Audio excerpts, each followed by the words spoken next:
Hello everyone, my name is Jennifer and welcome to Best Kept Plans. Today's video is a plan with me for the week of June 20th through the 26th, 2022 in my B5 Archer and Olive notebook.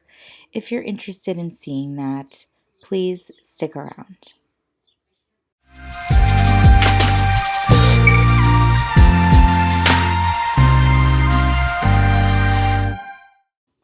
For this week's plan with me, I did sketch out what I'm going to be doing.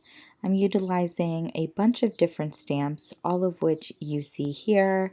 Some of them, like this one, are newer to me. This one is from a shop called, I think, Pink Fresh. I have some stamps from Heidi Swapp. I have some stamps that I'm using that are from, I think, Studio Calico. I have a bunch of different stamps that I'm incorporating into this spread.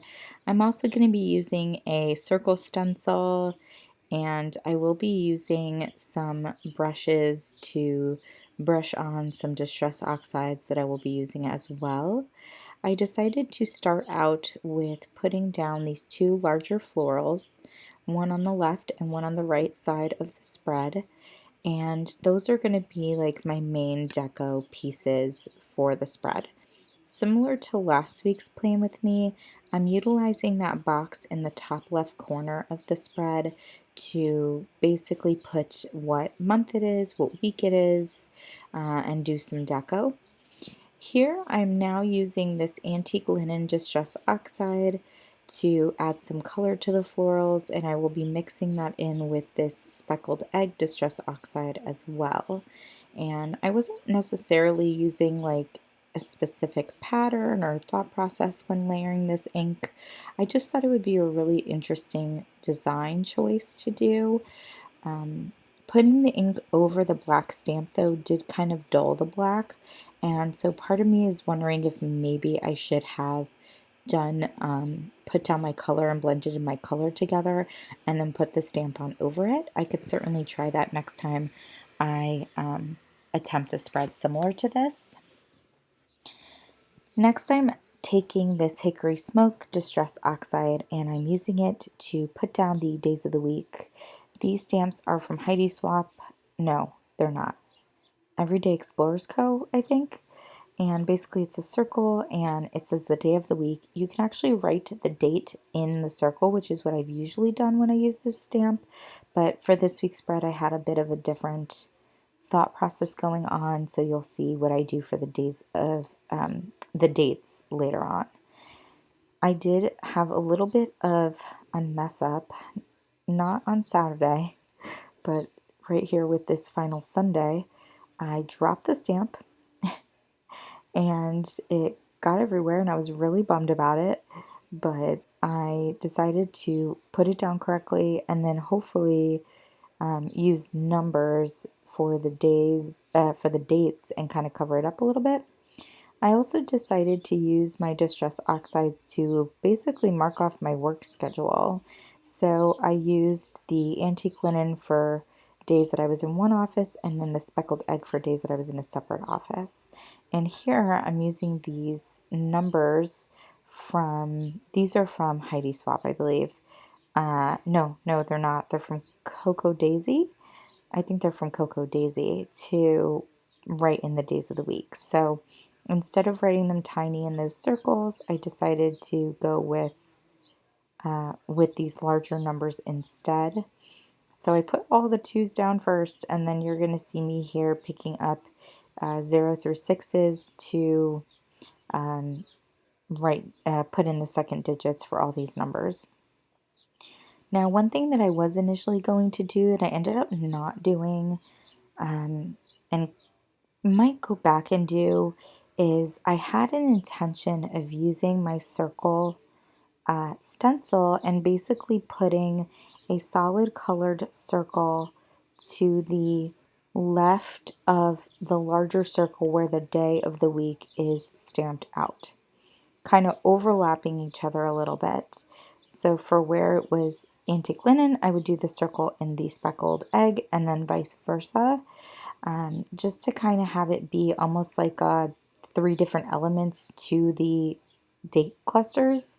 I didn't end up doing it, but I might go back. I did also add in this quote sticker, which was from a sheet I had gotten that I think was from Ulta New, or it could have been from Pink Fresh as well. And now I'm taking these really big long numbers with black ink. They are from Heidi Swapp, and I am putting in 25 in that top box on the top left of the spread because it is the 25th week of the year. I will eventually add in a week stamp as well to indicate that it's the 25th week. I think that's what I'm doing probably now. The stamp that I actually use is, it says weekend on it, but what I do is when I ink it, I don't ink the END, so you only see the week part. And then I do also add in 3 circles with basically my color palette, which was the gray, the hickory smoke gray, the speckled egg, and the antique linen. I just thought it seemed like a cute idea. The only thing is that I'm going over the ink that's already on the page, and so the colors didn't pop as brightly as I was hoping, especially the antique linen because I had to put it over speckled egg. So I was kind of hoping those were going to pop. It didn't exactly come out the way that I envisioned, but I don't mind the 3 circles. Next, I'm taking my ruler and a micron pen to basically fill in all the boxes around each day of the week. I am deciding, similarly to last week's spread, to make each day have a specific box and not just filling in around the edges. I am also leaving the box open where I have things that are kind of inside and then outside of the box. And I really like that look. I think it looks really cute. This always takes so long though, which is very frustrating and annoying because I'm always worried that I'm gonna like get ink on something or somewhere and then it's gonna splotch everywhere. I can't lie, that definitely happened doing this spread, but it wasn't nearly as bad as last week's. And I only made one mistake when I was when I was drawing in the lines, and that's on the 25th. Other than that, the boxes came together pretty well, which is great. So with this here, I think I'm filling in the last lines that I need. I might need a couple of other ones on the right page. No, I was all done. And then now I'm going to add in, I kind of forgot to add in my June sticker, or my June stamp. So I added that in, and that box up on the left is complete with that final detail. The last thing that I'm doing is taking this paint splatter stamp and adding it in different places. I wanted another way to incorporate the hickory smoke color because it really wasn't very prevalent in the spread. I didn't end up loving this specific paint splatter stamp, but overall I really like the way this spread came out. I hope you enjoyed this plan with me. As always, be safe.